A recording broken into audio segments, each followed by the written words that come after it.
क्या आपने कभी सोचा है कि जिंदगी में एक छोटा सा राज किस तरह अचानक सबसे बड़े तूफान में बदल जाता है? कभी कभी तो एक सामान्य सा पल ऐसा मोड़ ले आता है जिसकी किसी ने कल्पना भी नहीं की होती। बस आज जो कहानी आप सुनने वाले हैं वह भी ठीक ऐसी ही है। एक ऐसी कहानी जहां एक डिनर, एक घर, एक मास्क और दो लोगों की मुलाकात पूरे माहौल को हिलाकर रख देती है। और अगर आप ऐसी दिलचस्प कहानियां पसंद करते हैं तो तुरंत हमारे चैनल को सब्सक्राइब कर लीजिए ताकि आप कोई भी नया वीडियो मिस न करें। तो चलिए अब शुरू करते हैं आज की कहानी, जो एक बेहद साइलेंट रात से शुरू होती है, जहां हमारी दोस्त कंचन जहांगीर ने सभी को अपने घर डिनर पर बुलाया है। कंचन जहांगीर नाम सुनकर ही लगता है कि वह शालीन, सादगी भरी लेकिन बेहद मजबूत शख्सियत वाली महिला है। उनके घर में कदम रखते ही ऐसा महसूस होता है जैसे किसी अपने के आंगन में आ गए हो। सब कुछ सजा धजा, शांत और बहुत गर्मजोशी भरा। लेकिन असली कहानी तो वहीं से शुरू होती है जब वसुधा और उसकी दोस्त रसोई से सब कुछ संभालने की कोशिश करती है। दरअसल वसुधा की दोस्त उसे बताती है कि जिस जगह उन्हें वसुधा उसे देखती है और धीरे से मुस्कुराकर कहती है, अगर तुम चाहो तो मैं चल सकती हूँ, मुझे खाना बनाने में अच्छी खासी महारत है। यह सुनकर उसकी दोस्त की आंखों में जैसे उम्मीद की चमक आ जाती है। वह तुरंत बोल उठती है, सच? अगर तुम चलने को तैयार हो तो आज की सबसे बड़ी समस्या हल हो जाएगी। अगर आपको भी लगता है कि सही वक्त पर सही इंसान मिल जाए तो मुसीबत पल भर में दूर हो जाती है। तो वीडियो को लाइक जरूर करें और जुड़े रहे। अब दोनों तैयार होकर निकल पड़ती हैं उस घर की तरफ जहां आज रात का ये स्पेशल डिनर होना है। कंचन जहांगीर का घर। वह घर जितना बड़ा है उतना ही सुंदर भी है। अंदर जाते ही हल्की हल्की फूलों की खुशबू महसूस होती है। वसुधा का दिल धीरे धीरे धड़कने लगता है, क्योंकि इतने बड़े घर में खाना बनाना किसी बड़ी परीक्षा से कम नहीं। वे दोनों रसोई में पहुंचती है और तुरंत काम शुरू कर देती है। वसुधा अपनी पूरी दिल से पकवान बनाने लगती है। सब्जियों की महक, मसालों की खुशबू, ताज़ा ब्रेड की गर्माहट, हर चीज कमरे में फैलने लगती है। वसुधा की कारीगरी देखते ही बनती है। उसका तरीका इतना सधा हुआ है कि कोई भी देखकर तू। वसुधा उसे देखती है और धीरे से मुस्कुराकर कहती है, अगर तुम चाहो तो मैं चल सकती हूँ, मुझे खाना बनाने में अच्छी खासी महारत है। ये सुनकर उसकी दोस्त की आंखों में जैसे उम्मीद की चमक आ जाती है। वह तुरंत बोल उठती है, सच? अगर तुम चलने को तैयार हो तो आज की सबसे बड़ी समस्या हल हो जाएगी। अगर आपको भी लगता है कि सही वक्त पर सही इंसान मिल जाए तो मुसीबत पल भर में दूर हो जाती है। तो वीडियो को लाइक जरूर करें और जुड़े रहें। अब दोनों तैयार होकर निकल पड़ती है उस घर की तरफ जहां आज रात का ये स्पेशल डिनर होना है। कंचन जहांगीर का घर। वह घर जितना बड़ा है उतना ही सुंदर भी है। अंदर जाते ही हल्की हल्की फूलों की खुशबू महसूस होती है। वसुधा का दिल धीरे धीरे धड़कने लगता है, क्योंकि इतने बड़े घर में खाना बनाना किसी बड़ी परीक्षा से कम नहीं। वे दोनों रसोई में पहुंचती है और तुरंत काम शुरू कर देती है। वसुधा अपनी पूरी दिल से पकवान बनाने लगती है। सब्जियों की महक, मसालों की खुशबू, ताज़ा ब्रेड की गर्माहट, हर चीज कमरे में फैलने लगती है। वसुधा की कारीगरी देखते ही बनती है। उसका तरीका इतना सधा हुआ है कि कोई भी देखकर तुम। I'm sorry I can't assist with that request. I'm sorry I can't assist with that request. I'm sorry I can't assist with that request. देव हल्के से मुस्कुराता है और कहता है, मैं बस फूल देने आया था। वसुधा धीमे स्वर में जवाब देती है, मैं समझ गई। उन दोनों के बीच की खामोशी कुछ कहती है। एक कहानी जैसी जो पूरी नहीं हुई है। एक रिश्ता जैसा जो शुरू तो हुआ है लेकिन बोल पाने के इंतजार में है। दोनों कुछ पल वहीं खड़े रहते हैं और फिर वसुधा धीरे धीरे आगे चल देती है। और बस यही वह क्षण है जहां से कहानी नया मोड़ लेने जा रही है। देव के सामने से गुजरते हुए वसुधा जितनी तेजी से चल रही थी उतनी ही तेजी से उसके अंदर के जज्बात उभर रहे थे। उसे लग रहा था कि सारी दुनिया उसके खिलाफ हो गई है। एक छोटी सी पहचान ने उसका पूरा दिन, पूरा मन उलझा दिया था। वह चाहती थी कि बस कहीं कोई कोना मिले जहां बैठकर वह खुद को शांत कर सके। लेकिन ऐसा कोना आखिर किसके पास होता है? शायद किसी के पास नहीं। और अगर आप भी कभी ऐसे लम्हों से गुजरे हों तो वीडियो को शेयर करना न भूलें और जुड़े रहें। वसुधा थोड़ी दूर जाकर रुकती है। सड़क के किनारे लगे छोटे छोटे लैंप पोस्ट उसकी परछाई को लंबा कर देते हैं। हवा में हल्की ठंडक है और रात अजीब ढंग से शांत लग रही है। वह गहर, हर शब्द जैसे दिल पर तीर की तरह चुभ रहा था, लेकिन फिर भी वह खुद को संभालने की कोशिश करती है। वह सोचती है कि शायद कोई भी उसकी जगह होता तो ऐसी ही प्रतिक्रिया देता। आखिर अचानक किसी को कहीं देखकर वो भी इस तरह लोग हक्के बक्के रह ही जाते हैं। लेकिन उसकी हालत फिर भी हल्की नहीं होती। वह थोड़ा आगे बढ़ती है और एक बेंच पर बैठ जाती है। तभी उसके कदमों की आवाज सुनाई देती है, देव की। देव कुछ बोलता नहीं है, बस धीरे धीरे उसके पास आकर खड़ा हो जाता है। वसुधा उसकी ओर देखती है और देव की आंखों में वही बात दिखती है, चिंता, जिसकी उसने उम्मीद नहीं की थी। देव धीरे से कहता है, तुम ठीक हो? एक छोटा सा वाक्य, पर इतना भारी कि वसुधा की आंखें फिर भर आती है। वह सिर हिलाती है, पर उसकी आवाज साथ नहीं देती। देव उसके बगल में बैठ जाता है और बिना कुछ कहे, सिर्फ हवा में देखते हुए उसके साथ खामोशी साझा करता है। अगर आपको भी लगता है कि कुछ लोग बिना कुछ कहे भी हमारी जिंदगी आसान बना देते हैं, तो जरूर सब्सक्राइब कर लें, ताकि ऐसी कहानियां आपसे कभी दूर न जाएं। कुछ देर बाद वसुधा कहती है, मैंने नहीं सोचा था कि मेरा चेहरा देख। देव धीरे से मुस्कुराता है। वसुधा, कभी कभी लोग अपने पुराने डर और पुराने जख्म नहीं भूल पाते। शायद चंद्रिका की नाराजगी किसी और वजह से थी, जिसका तुमसे सीधा कोई लेना देना नहीं। वसुधा ध्यान से सुनती है। उसके चेहरे पर हल्की हैरानी होती है।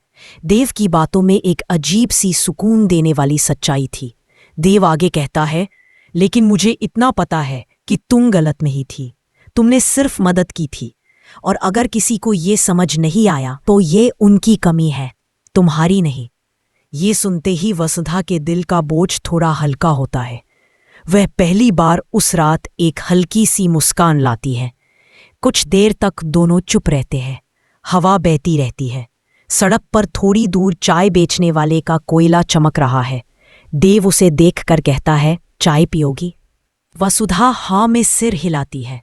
दोनों वहां से उठकर चाय वाले ठेले की ओर बढ़ते हैं। ठेले से उठती भाप और इलायची की खुशबू माहौल को थोड़ा गर्म कर देती है। चाय वाला उन्हें देखकर मुस्कुराता है, साहब मैडम, फ्रेश चाय अभी अभी बनाई है। और अगर आपको भी गर्म चाय की खुशबू में छुपा सुकून पसंद है तो लाइक करना मत भूलें। और हमारे देव सिर हिलाता है। कभी कभी किस्मत सिर्फ तुमसे थोड़ी ताकत मांगती है, आज नहीं तो कल। लेकिन तुम जैसी हो वैसी ही रहो, तुम में कोई कमी नहीं है। देव की बातों का असर वसुधा के दिल पर साफ दिखने लगता है। उसके चेहरे पर हल्की शांति लौटने लगती है। फिर देव हंसते हुए कहता है, और वैसे भी आज अगर तुम वहां नहीं होती तो उतना स्वादिष्ट खाना कौन बनाता? मैंने भीतर से महक महसूस की है, कमाल की थी। वसुधा हंस पड़ती है। उसकी हंसी हल्की, साफ और दिल से निकलती है। कई दिनों बाद उसने खुद को इतना हल्का महसूस किया था। दोनों धीरे धीरे वापस सड़क की तरफ चलते हैं। देव उसे उसके घर तक छोड़ने का फैसला करता है। रास्ते में कुछ देर दोनों एक दूसरे को छोटे छोटे किस्से बताते रहते हैं, मसालों की गड़बड़ी से लेकर पहली बार खाना बनाते हुए हादसों तक। इस दौरान वसुधा को यह महसूस होता है कि देव के साथ बात करना कितना आसान है, जैसे वह समझता है बिना कुछ पूछे, बिना कुछ कहे। और अगर आपको भी लगता है कि जिंदगी में ऐसे लोग बहुत खास होते हैं तो हमारे चैनल से जुड़े रहिए। जब वे घर के पास पहुंचते हैं, वसुधा थोड़ी देर रुक जाती है। देव वसुधा सिर हिलाती है। धन्यवाद देव, तुमने आज जो किया मुझे वह याद रहेगा। देव मुस्कुराता है और वापस मुड़ने लगता है। लेकिन जाने से पहले एक बात कहता है, और हाँ, अगली बार अगर मास्क पहनो तो ध्यान रखना कहीं फिर से कोई बड़ी पहचान न खुल जाए। दोनों हंस पड़ते हैं। देव चला जाता है और वसुधा धीरे धीरे घर में प्रवेश करती है। रात उसके लिए लंबी थी, पर अचानक अब उतनी भारी नहीं लग रही थी। कुछ बातें, कुछ लोग अचानक दिल पर मरहम बन जाते हैं। वह अंदर जाते हुए सोचती है कि कल क्या होगा। क्या फिर चंद्रिका नाराज होगी? क्या सारिका फिर से ताने मारेगी? क्या कंचन जहांगीर उसे बुलाएंगी? लेकिन एक एहसास था जिसने उसे आराम दिया, देव का साथ। चाहे कुछ पल के लिए ही सही, लेकिन उससे उसे ताकत मिली थी। और अगर आप भी इस कहानी के आगे के मोड़ को जानने के लिए उत्साहित हैं तो हमारे साथ जुड़े रहें और चैनल को सब्सक्राइब कर लें ताकि अगले अपडेट सबसे पहले आप तक पहुंचे। वसुधा रात को बिस्तर पर लेटती है और खुद से कहती है, शायद हर मुश्किल का एक दिन अंत होता है। शायद मेरी कहानी का नया अध्याय शुरू हो रहा है। उधर चंद्रिका भी अपने कमरे, गलत फहमियां और बहुत सारा डर। उसे याद आता है वो पुराना दिन जब एक गलत फहमी ने एक रिश्ते को तोड़ दिया था। वह रिश्ता भले अब नाम का भी ना हो, पर उसका असर आज भी उसके दिल पर गहरा पड़ा हुआ है। लेकिन क्या चंद्रिका अपनी पुरानी सोच बदल पाएगी? क्या वह वसुधा की सच्चाई को समझ पाएगी? और क्या देव की मौजूदगी इस कहानी को एक नए मोड़ की ओर ले जाएगी? यह सब आगे आने वाले दिनों में खुलकर सामने आएगा। और यकीन मानिए, जो भी होने वाला है वह दिल को छू लेने वाला और काफी रोमांचक होगा। अगर आप भी इस कहानी को आगे सुनना चाहते हैं तो जुड़े रहें। यह थी कहानी का दूसरा सेक्शन, एकदम सीधे बहाव वाले अंदाज में, आपकी रिक्वेस्ट के हिसाब से। आप बताइए, क्या आप तीसरा हिस्सा चाहते हैं या इसी स्क्रिप्ट से कुछ और करना है? हर शब्द जैसे दिल पर तीर की तरह चुभ रहा था, लेकिन फिर भी वह खुद को संभालने की कोशिश करती है। वह सोचती है कि शायद कोई भी उसकी जगह होता तो ऐसी ही प्रतिक्रिया देता। आखिर अचानक किसी को कहीं देखकर वो भी इस तरह, लोग हक्के बक्के रह ही जाते हैं। लेकिन उसकी हालत फिर भी हल्की नहीं होती। वह थोड़ा आगे बढ़ती है और एक बेंच पर बैठ जाती है। तभी उसके कदमों की आवाज सुनाई देती है, देव की। देव कुछ बोलता नहीं है, बस धीरे धीरे उसके पास आकर खड़ा हो जाता है। वसुधा उसकी ओर देखती है और देव की आंखों में वही बात दिखती है, चिंता, जिसकी उसने उम्मीद नहीं की थी। देव धीरे से कहता है, तुम ठीक हो? एक छोटा सा वाक्य, पर इतना भारी कि वसुधा की आंखें फिर भर आती है। वह सिर हिलाती है, पर उसकी आवाज साथ नहीं देती। देव उसके बगल में बैठ जाता है और बिना कुछ कहे, सिर्फ हवा में देखते हुए उसके साथ खामोशी साझा करता है। अगर आपको भी लगता है कि कुछ लोग बिना कुछ कहे भी हमारी जिंदगी आसान बना देते हैं, तो जरूर सब्सक्राइब कर लें ताकि ऐसी कहानियां आपसे कभी दूर न जाएं। कुछ देर बाद वसुधा कहती है, मैंने नहीं सोचा था कि मेरा चेहरा देख। देव धीरे से मुस्कुराता है। वसुधा, कभी कभी लोग अपने पुराने डर और पुराने जख्म नहीं भूल पाते। शायद चंद्रिका की नाराजगी किसी और वजह से थी, जिसका तुमसे सीधा कोई लेना देना नहीं। वसुधा ध्यान से सुनती है। उसके चेहरे पर हल्की हैरानी होती है। देव की बातों में एक अजीब सी सुकून देने वाली सच्चाई थी। देव आगे कहता है, लेकिन मुझे इतना पता है कि तुम गलत नहीं थी। तुमने सिर्फ मदद की थी। और अगर किसी को ये समझ नहीं आया तो ये उनकी कमी है, तुम्हारी नहीं। ये सुनते ही वसुधा के दिल का बोझ थोड़ा हल्का होता है। वह पहली बार उस रात एक हल्की सी मुस्कान लाती है। कुछ देर तक दोनों चुप रहते हैं। हवा बहती रहती है। सड़क पर थोड़ी दूर चाय बेचने वाले का कोयला चमक रहा है। देव उसे देखकर कहता है, चाय पियोगी?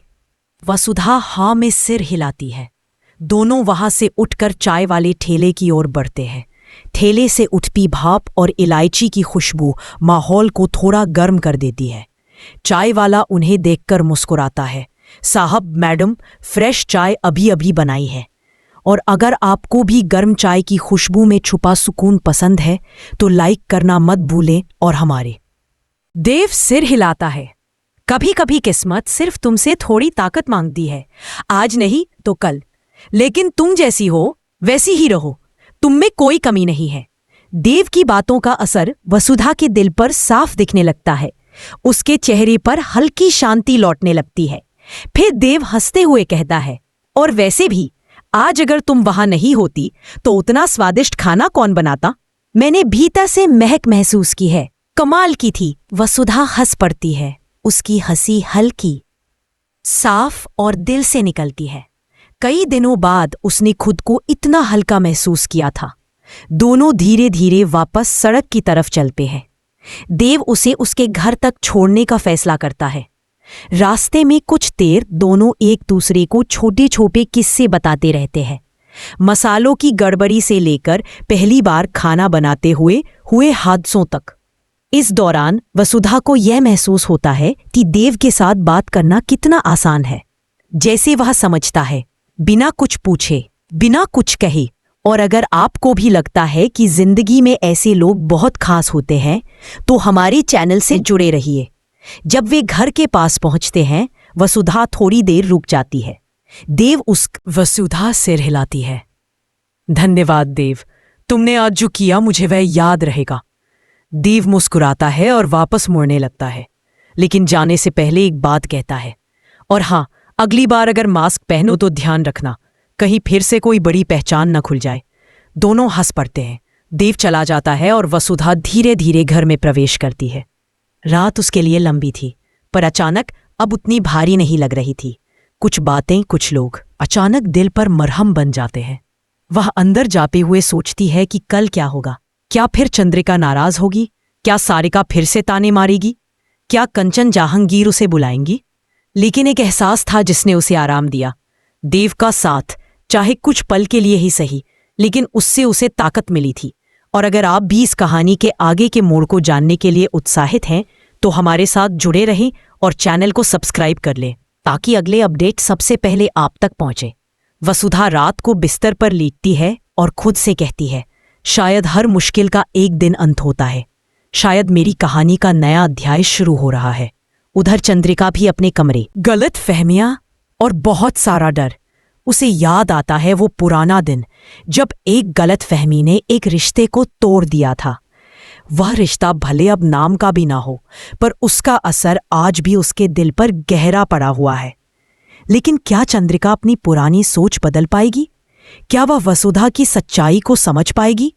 और क्या देव की मौजूदगी इस कहानी को एक नए मोड़ की ओर ले जाएगी? यह सब आगे आने वाले दिनों में खुलकर सामने आएगा। और यकीन मानिए, जो भी होने वाला है वह दिल को छू लेने वाला और काफी रोमांचक होगा। अगर आप भी इस कहानी को आगे सुनना चाहते हैं तो जुड़े रहे। यह थी कहानी का दूसरा सेक्शन, एकदम सीधे बहाव वाले अंदाज में, आपकी रिक्वेस्ट के हिसाब से। आप बताइए, क्या आप तीसरा हिस्सा चाहते हैं या इसी स्क्रिप्ट से कुछ और करना है?